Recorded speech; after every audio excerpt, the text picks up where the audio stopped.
3 new arrivals on Weir's side, with more potentially on the way. Sunderland have certainly made a busy start to this summer's transfer window. The signings of Ronaldo Mandava, Noah Siddiqui and Habib Diarra represent the next step in Sunderland's journey as a football club. They are trying to bridge the gap between the Championship and the Premier League by spending money and bringing in players who are young and with talent, but also those who are perhaps slightly older with experience, like Mandava. This is going against the grain a little bit in terms of what Sunderland have been used to, bringing in mainly youth products who they've developed and helped in their journeys, as well as the clubs themselves. But Sunderland know that experience is also needed to be successful in the Premier League. Sunderland have certainly been on an upward trajectory for some time now under sporting director Kristjaan Speakman. He spoke at length about the model so far and how it has got them to where they are, having been promoted from the Championship to the Premier League, but also where it can take them now they're in the top flight of English football. You have an idea and you have a concept and you have a belief in the way you should work. Going about the challenge in the way that we did was never about doing anything other than what we felt was the best thing for the football club, and doing it in the best way, in the best manner. I think over that period of time that people have bought into that journey, and naturally when you do something that's maybe slightly different to what was done before, it will always maybe come with a bit of suspicion and a little bit of people being a bit unsure. But I think to go through from League One to the Premier League is hopefully something that never has to happen for Sunderland again.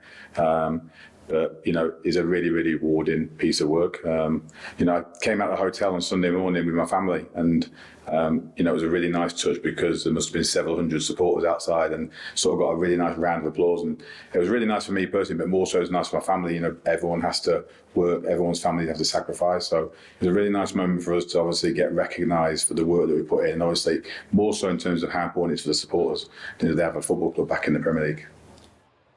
The next challenge for Sunderland is to maintain their Premier League status, with Kristjaan Speakman alluding to the business done so far and outlining just how it will benefit the club. We have to stay true to what we are as a football club, what we've built. I've been on record previously saying that the solution to get us to the Premier League won't necessarily be the identical solution for us to stay in the Premier League. So we will have to pivot and we will have to adjust in terms of how we operate, and what our team looks like and what the feel of it is. We want to make sure that we're always aiming for that sort of high performance. We want to make sure that we've got a youthful squad, but we also understand the challenge of what the Premier League is. It's the best league in the world. And we're going to have to make sure that we have a team that's obviously capable of doing all the things that our team's done before, but obviously at a higher level. What is also clear is that the work that Speakman and Sunderland have done has made the club an attractive one to players from the continent. Ronaldo Mandava, coming from Atletico Madrid, has made very clear that it was his dream to play in the Premier League and that Sunderland have given him that chance. And so, coming from a club who in the last 10 years have been Spanish champions to Sunderland, who in the last 10 years have been in England's League One, just shows where Sunderland were and now where they're at as well, thanks to the direction imposed by Speakman.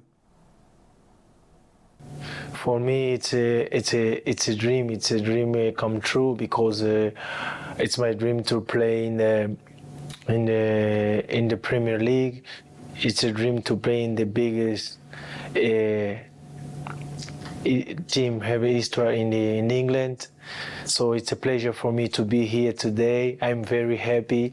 So it's like I said before, it's a dream come true, because when I was a kid, always we live football in my country. We live football in my home also, because my father was a player, my grandfather was a player, so even my brothers and my sister, they playing football, so we're born in this world of football.